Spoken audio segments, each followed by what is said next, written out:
Do you want to learn the tricks that top leaders use to get the most out of themselves and their teams? Well, Naftali Hoff is here to help. Lead to succeed. Picks the brains of top leaders to learn about their challenges, insights, and best practices. Here's Naftali. Hello, Lead to Succeed Nation. It's Naftali Hoff, and welcome to Lead to Succeed, episode 95. Today, I have the pleasure of speaking with Bruce Werner. Bruce is the managing director of Kona Advisors LLC, which provides governance and owner advisory services to middle market businesses. His range of assignments has included governance, strategy, finance, M&A, workout, succession planning, and all facets of family business consulting. Mr. Werner is an experienced outside director, having served on numerous boards during periods of growth, restructuring, and crisis management. He writes and speaks, on governance issues impacting the middle market. Bruce, glad to have you on the show today. Good morning. Thank you for having me. Oh, it's my pleasure. And I'm definitely excited about this conversation. Not only are we both authors, but we both have a connection in Henry DeVries, who was kind enough to allow or help both of us, I believe, bring our books to market. So always nice to have that connection as well. And we have the connection of the fact that I spent 12 years living in Chicago, and you are in the northern suburbs of Chicago. And I think we both actually were born in New York City. So multiple connection points here, Bruce. And I'm certainly looking forward to getting to know you better. And specifically, I'd like to talk about your advisory services. You know, what is it? Who do you serve and how do you do it? Thank you very much. So my target market are privately owned businesses, typically between 10 and 100 million revenue. I certainly work with businesses much larger and smaller, but that's where most of the activity is. And what I found out over the years is most company owners know how to run their business. They know how to make money, deal with the everyday, but when there is something new that they haven't experienced before, they get stuck. And that's where I come in. I act as a shepherd or a guide to lead them from where they are to where they want to go. Quite simply, I say, where are you today? That's point A. Let's define that. Where do you want to get to? That's point B. A lot of people actually can't answer that. So let's define what that is so that you have the success in life that you want. Once we know A and B, I can build you a road from one to the other. Okay, so actually that's really interesting to me. And, you and I were talking before the podcast that this is a leadership podcast. So it's not about wealth advisory and all that stuff per se, but we all have our own pathway, Bruce, to get to the topic of my interest, which is leadership. So in other words, if I'm talking to a school leader, which is my background, if I'm talking to a business owner, if I'm talking to anyone, and the focus is on leadership. So it's about things like goal setting, being more productive, being more targeted in what you're trying to do, and not only having that clarity for yourself as the leader, but being able to then communicate it and hold others accountable, right? Coaching Absolutely. at its essence is awareness and accountability, the two A's. So let's talk about yours for a second, because what you're talking about almost sounds exactly like what I would be doing as well, maybe with a different type of client, but the same type of process. So in other words, where are you? Where do you want to go? What are your steps? And then, of course, the accountability piece, because sometimes we come to the realization, but we still don't take purposeful action. So I'm curious to know, Bruce, strategically, without, again, being very industry specific, what does that process look like for you? How do you help people create the vision? Because sometimes if I know, like, for example, Henry Ford, so he said that if I would have asked the people what they wanted, they would have said, I want a faster horse, right? A faster wagon, right? People didn't even have a concept of what a car is or what it could be. So their paradigm was stuck in the animal-driven, transportation. And so just a faster version of that. So sometimes people are saying like, well, I just want to be wealthier than where I am right now. And maybe where they are right now is they're moving from money from one pocket to the other. They're just maybe squirreling away a little bit of extra, but they're not necessarily living a life of true financial freedom, of true affluence. So number one, it's a matter of helping them create a vision, I guess, and then walking them through that. Now, I've talked a lot in getting to this point, so I'll be quiet, but I'd love to hear more about your process. So one of the phrases I use often is, I like to keep things simple. So let's start with the answer and work backwards from there.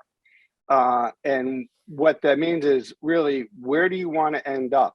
Most people struggle with that. So the work starts with a series of back and forth questions, challenging their assumptions, challenging them to understand the capabilities, and exploring first what is actually possible. Are you dreaming appropriately? Are you a phrase we commonly use? I do a lot of work in family business. Is there is a difference between working in the business and on the business. Most business owners spend 95% of the time working in the business. Do I have enough inventory? How do I price it? I need to hire somebody. And very little time of on the business. The business is an asset of the family. And even if you're a private owner, non-family business, it's a major asset. It's not a child. What do you want this asset to do for you? And most folks, it's like, hey, I want to make a certain amount of money so I can retire and have a house in Florida, which is fine. But my question is, no. It's not about making money. It's about how much time you have on this planet. That's the most, time is the most precious thing we have. You cannot make more of it. You can make more money. So given that whatever time you have, how do you want to use it? And that kind of, for most folks, they go, oh, let's step back and talk. Let's think a little deeper. Good. Now I have your attention. What really makes you happy? What do you really care about? Is it your kids, your community? You want to do nonprofit work? What is it so that at the end of your life, you can say, I have no regrets. I did the things to achieve my life goals as a human, and the business was a vehicle to allow me to do that. That is a much harder challenge than saying, I want to make X or Y dollars. I want to have a Ferrari or the usual stuff, because there's a lot of data that business owners spend their whole life working. They work 70, 80 hours a week. They say, oh, I'll retire, I'll buy possessions, and I'll be happy. And in fact, it almost never works out that way. Too many people work, they sell their business, they get a pile of money, and they're miserable for the rest of their life because they no longer have purpose. Their goal was to get to a place that was undefined. When they get there, they're lost. And to me, that's just a shame. So how do we make it so that your time on earth is good? And no religious context or overtone, it's just biological fact. How do we make it so that you feel good about it and you get something done and you're proud of what you've accomplished? That's a much harder aspiration than making money. Yeah, I'll tell you why I like your answer. First of all, there were like at least 3 themes that we probably should be unpacking. You had talked about you at the beginning. You were sort of in the goal setting component of it and setting what we might call not reasonable, but really sort of challenging their expectations on what's possible. And to me, that's a very gray area, because maybe you could say that everybody could be an Elon Musk or everybody could be a whatever. And so how do you determine? I'm sort of layering this and then we can unpack it. I'm curious to know where you draw the line between what people will sort of conservatively devolve down to, as opposed to what are those higher aspirations, and how do you find the sweet spot? You talked about setting goals that are more about purpose and more about the life you want to live, as opposed to, let's say, a certain financial amount or some other, let's call it metric per se. And then you talked about the idea of bringing a person happiness, and the two, of course, are related. Almost like begin with the end in mind, right? Sort of like the Stephen Covey concept, right? And we have this. I know I have it in the Jewish faith, and I believe other faiths have something similar, where you believe that there's a goal in all of it, and sort of you're trying to reverse engineer your outcomes in order to get there. And there's this other book that I started listening to. I forget the author because I just started it, but it's called basically I forget what it is, but he talks about the get and the gain. No, the gain and the gap. The give and the get. Not the give and the get. It's like the gain and the gap. And the basic idea there, and we'll have to, I know I'm sort of rambling, so we'll have to come back and take each of these separately.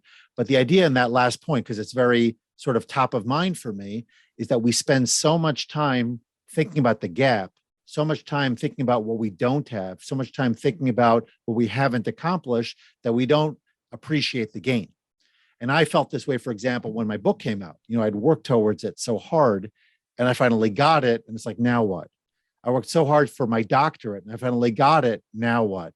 And it's the idea of appreciating the journey, not just the destination. It's about appreciating the fact that 9 years ago, I was a school leader in transition and I had no idea what I was going to be. And I started hanging shingles and I decided I was going to move into the space called coaching, but I still didn't have clarity about what that even was. And someone said, go get a doctorate. And somebody said, do this. And I was kind of like following advice a little blindly, not really knowing what I was fully getting into. And even though I'm not necessarily arrived, I don't know if we ever have, but I feel like if I don't stop and say, wow, look at all I've accomplished in that period of time, I could get really down on myself because I'm constantly focusing on what I don't have rather than what I do. So I know I threw a lot at you, but it really was your ideas. And I was kind of like trying to unpack them so that we could go deeper with them. Feel free to take any of them and Sure. kind of run So, with it and tell me where your thoughts are. So let's lay out a few things. So there's only one Elon Musk, love him or hate him. Your first question was, well, how does an individual, a client, assess like what their maximum opportunity is? It's not to me to determine. I don't rate and rank people for how successful they should be in life. Quite the opposite. I want to enable them to explore their own potential so they decide. I don't get to answer. I'll advise, I'll coach, I'll say, well, have you thought about this or thought about that? The question is, what works for you? So I want to help you get on your journey, whatever that may be. I'm not in the business of judging in that sense. So hold on for a second, because I have to ask this question. It's sort of a burning question. I'm going to let you continue, but that there's some of your clients are selling themselves short. Right. In those Correct. conversations, some people are aiming too low. That's my comment. Go ahead and respond. For sure. We're humans. We're flawed. The challenge for me is when you're in that moment of sensitivity and delicacy and frailty, the challenge to me is, well, so what do you do to help them and do no harm? Like children, I want to push them to be better, but there's no benefit to setting an unrealistic expectation or giving them the idea they can do something which is clearly well beyond their capability. That does not help them. Can I move them a little bit beyond their reach, what we used to call stretch goals? Can I give them some enthusiasm and self-confidence to try a little harder? That's success. For all of us, it's not just our capabilities. We are both a victim of our circumstance and able to take care of whatever opportunity happens to come to us. That's just life. And that's why I always come back to Darwin.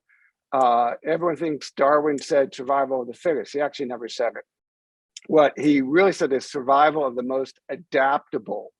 And for my clients, and hopefully for your audience, I encourage you to think about adaptability as being the key thing that helps you to improve your circumstance in life, and at a minimum, deal with the unfortunate aspects of life. Because if you cannot adapt, you will suffer terribly.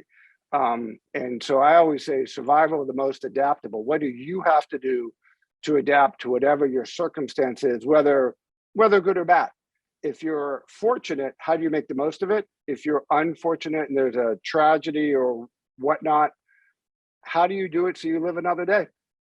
COVID's a great example. COVID picked winners and losers mercilessly. If you owned a small restaurant, bar, or tavern, it was the worst. If you sold furniture for working from home, it was great. I have a client who sells furniture, and when the governor shut down the state, he said, "Am I an essential business?" And I said, "Steve, you sell tables and chairs. How can you be essential?" He called me back a half hour later and said, "I'm essential because everyone's working from home. Record-setting year, the best he ever did. We just sold his business. It was a wonderful thing for them. I was wrong." So let's talk about adaptability and how you help people sort of navigate through that, because COVID is obviously a huge one, and affected a massive swath of individuals on a variety of levels, really the whole world.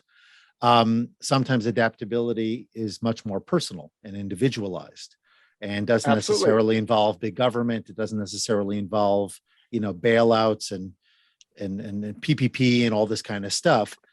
So individuals are, I dealt with a career transition, again, moved from school leadership We've all into had coaching, circumstances. and there's a similarity between the two. It's not like I went from school leadership to becoming an artist. Coaching does draw from many of the skills I had already developed, the leadership emphasis, all of that. How do you help people be adaptable, both in terms of life in general and specifically as it relates to their financial strategies? So, I'll share a personal story. After I finished graduate school, I went to work for a startup company.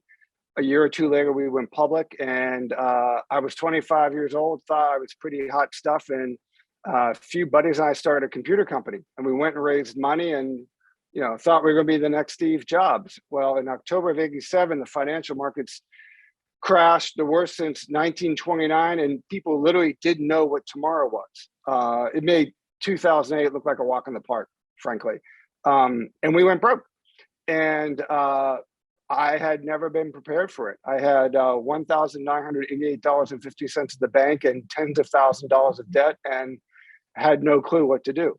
And so I had to, it's my first lesson in learning to adapt. I couldn't talk my way out of it, couldn't write a check. There was no one to ask for money. And the hardest part of adapting is making the decision of, I need to make changes I would previously not consider.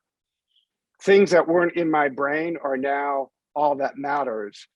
It's a combination of mental flexibility and mental discipline to consider that which was not considerable. That's the hard part. Once you get into data gathering, decision-making mode, you can do something about it. But it's that first step, which is where most people stop, because it is truly so hard. And so when there is a life challenge, it's worse when it's personal.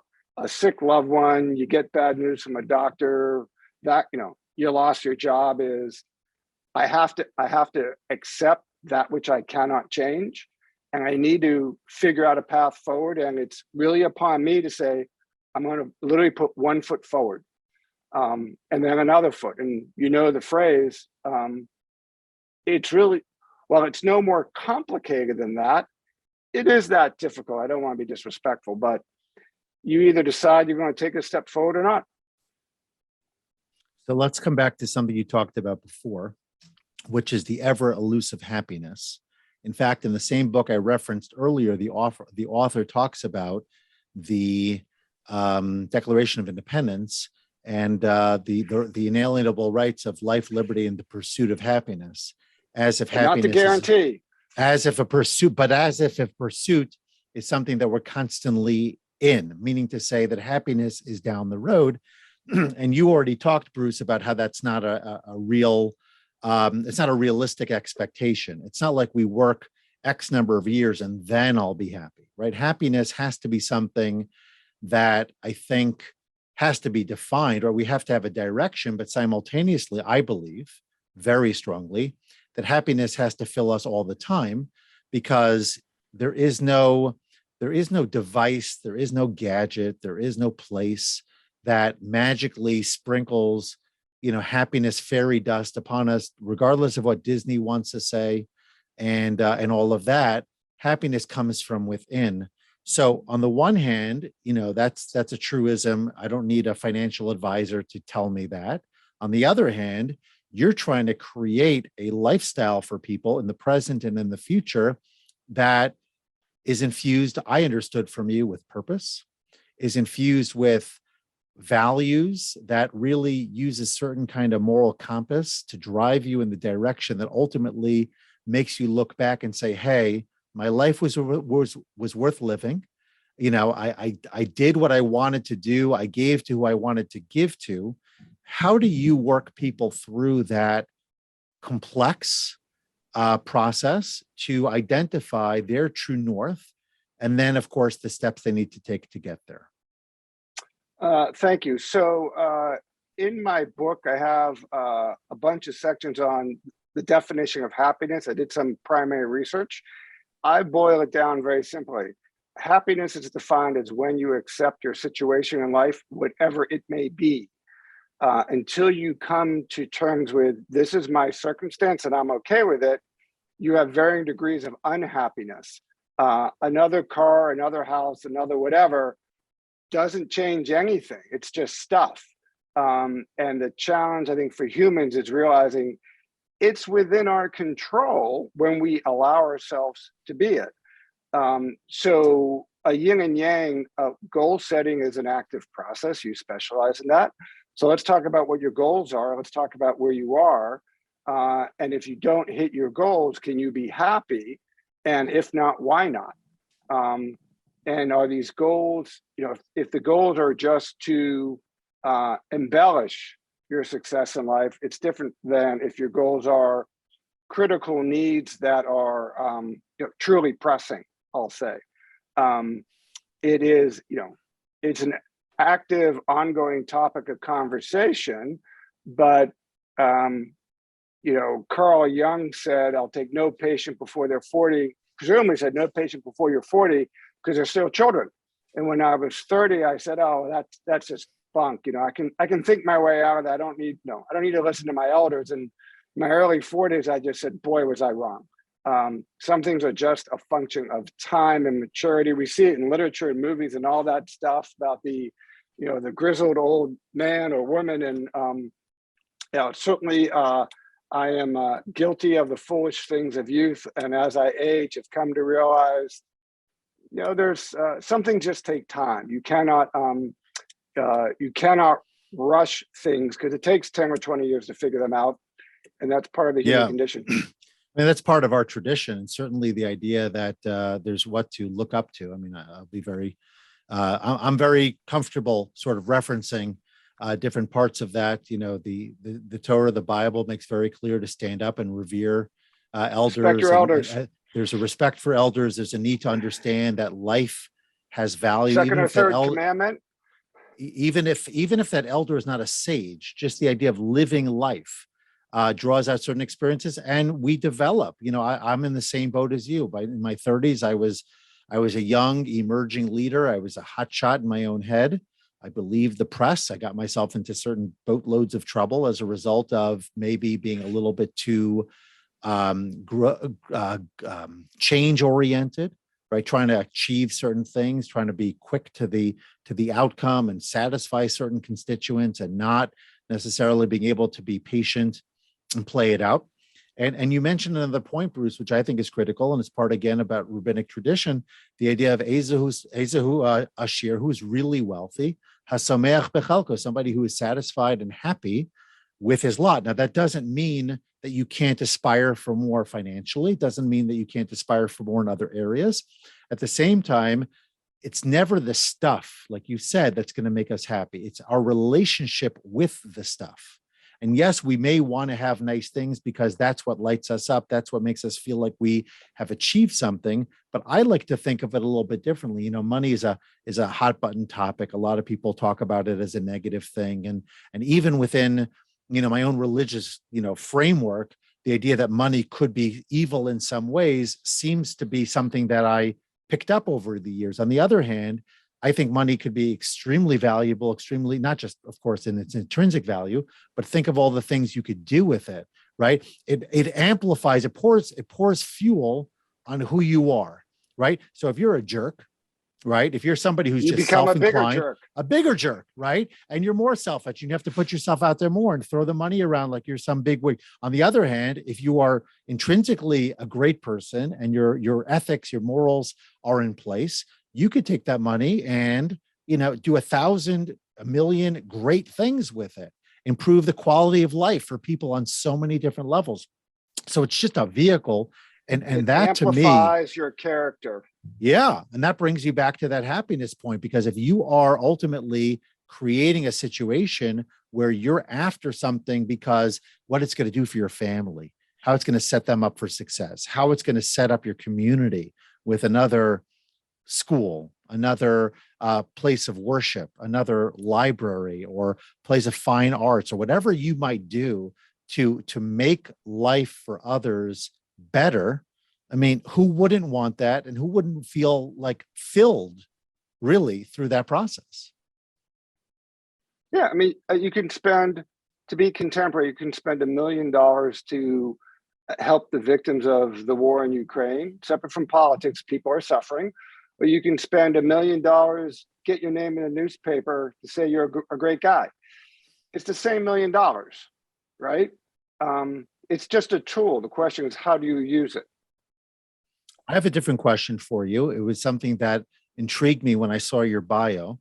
And I will tell you, as a former nonprofit leader, this issue of governance was a big deal, because a Absolutely. nonprofits oftentimes are run by people who are well-intentioned, but don't necessarily have understanding of what the nonprofit is all about. Education is a great example, right? A lot of independent schools, the people are not, for the most part, educators. They're business people, community people who are just looking to help. But sometimes that lack of knowledge affects their governance in interesting Absolutely. ways. And of course, you're dealing with it primarily, if I understood correctly, on the business side. I'm curious what you see as the biggest challenges in business governance, and what role do you play to help So, people govern their sure. businesses the Thank right you. way? So for clarification, I've done a tremendous amount of nonprofit board work. I've been chairman of the board of several nonprofits. So my experience is both profit and nonprofit. On the nonprofit side, the key thing to understand is that you may be a nonprofit business, but you're still a business.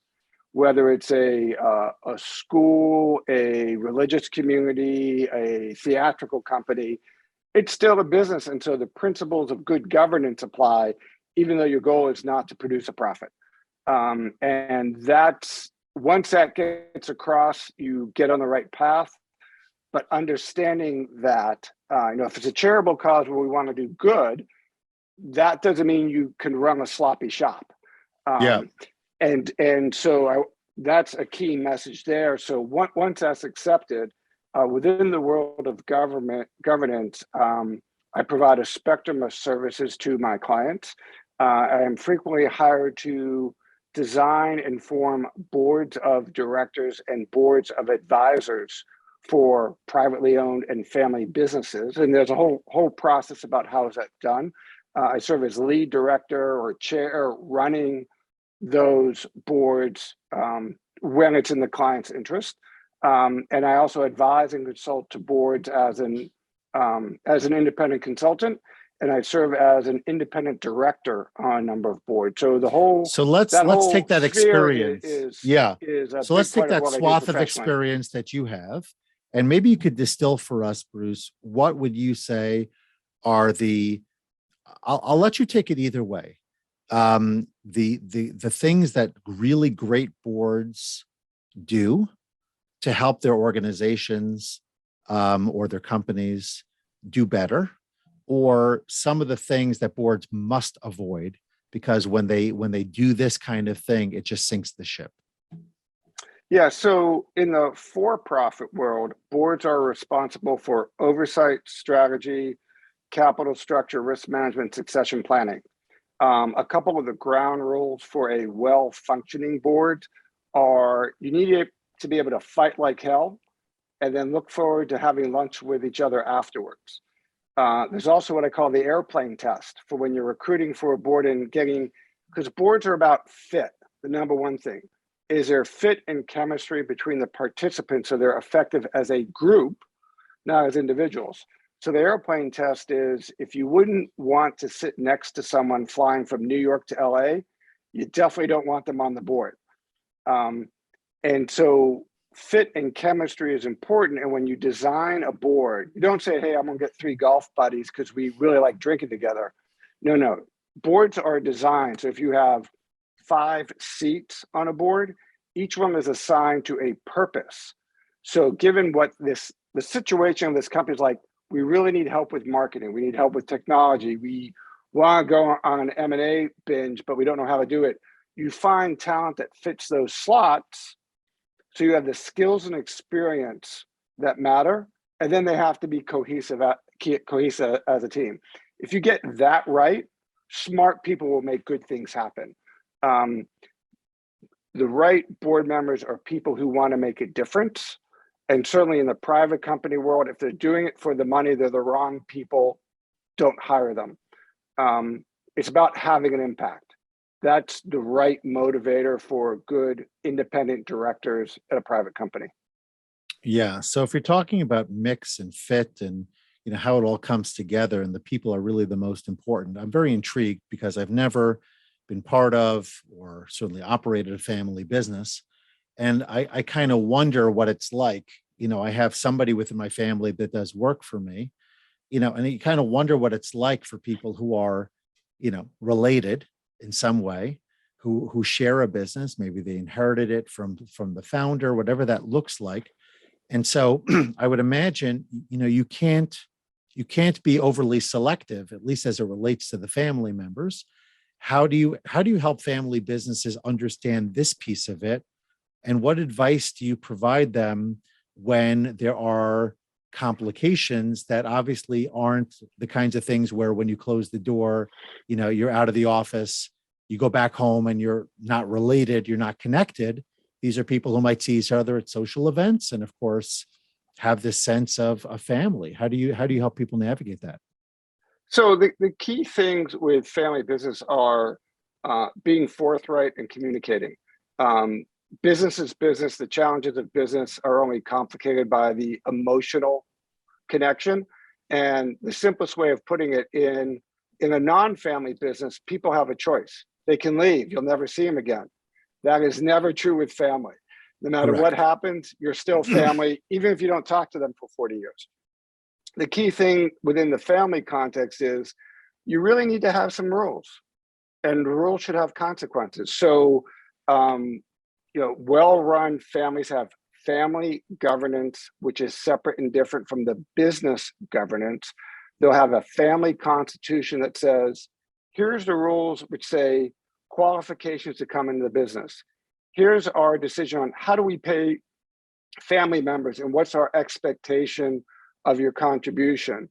Here's behaviors which we will not tolerate because typically we have a higher standard for family members because everyone's looking at us, and on and on. These are well-traveled paths. We'll have a family assembly, which is all the family members, working and non-working, to educate them on what is this business that we own? What are the issues? What does it mean to you and your children? Which is separate from a family council where the family as non-management owners say, here's what we expect the business. We want a certain dividend. We want to sell. We don't want to sell. We want to grow. We don't want to sell certain types of products. Where they communicate to the people who run the business, here's what you're supposed to do with it. Same as in a public company. So if you're putting structures in place to deal with conflict, it's a lot easier to manage with. Unfortunately, a lot of families, especially in smaller businesses, the way they deal with conflict is pretending like it doesn't exist and not talking about it. So there's, a herd of elephants in the room, but everyone's smiling and saying, oh yeah, everything's fine. Bad news does not age well. When there's an issue, you got to deal with it. Those are kind of the things which, we were cave dwellers 10,000 years ago. The first family businesses when dad and the son went out to hunt and gather while, mom and the daughters were taking care of the cave. And I don't mean to be sexist, but I believe that's kind of how it ran back in those days. And family businesses evolved from there. Went from hunter-gathering to farmers, and family farms are been the basis of human society until the Industrial Revolution.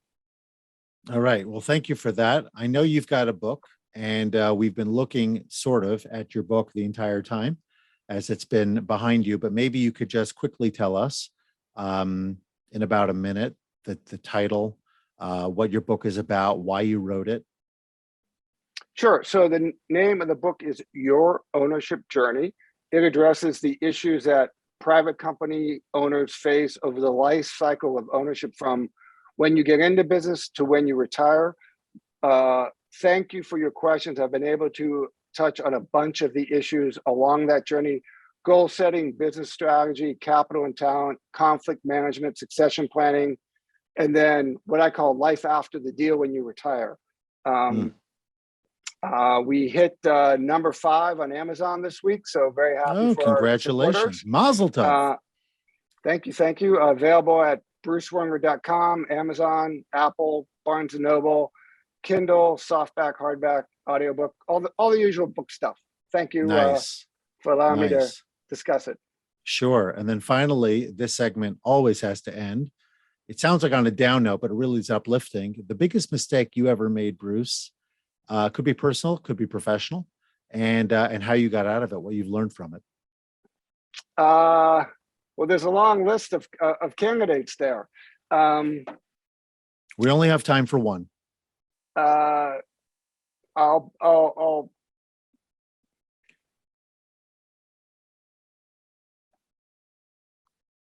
not listen to my elders more and realizing that that just being a smart young whippersnapper isn't good enough. I've become more humble with age. Okay, fair enough. Sounds like something we all should be doing. All right, we're now moving to rapid fire where the questions are short and the answers are shorter. Okay, here we go. The best time of day for a person to make sales and prospecting calls. Early. 8 o'clock? Between 9 and 11. Got it. Okay. What are you not very good at?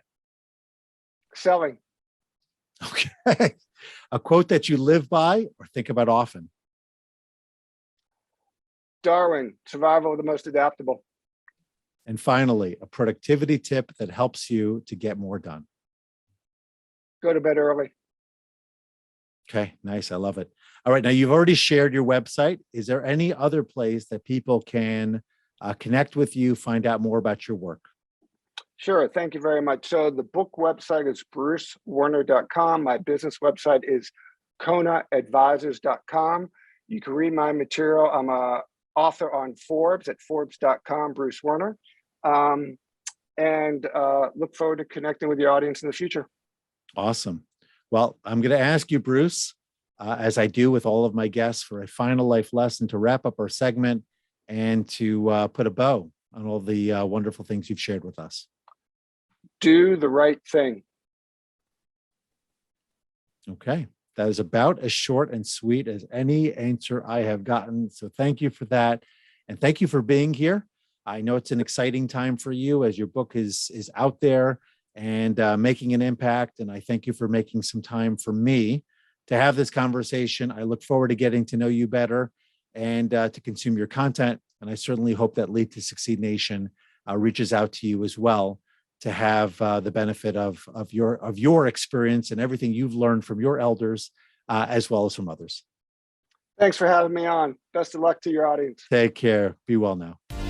Thanks so much for listening to this episode and for investing in yourself so that you can lead to succeed. Before you go, don't forget to subscribe, rate, and review the show. Your feedback gives the show more social proof and encourages more folks to listen.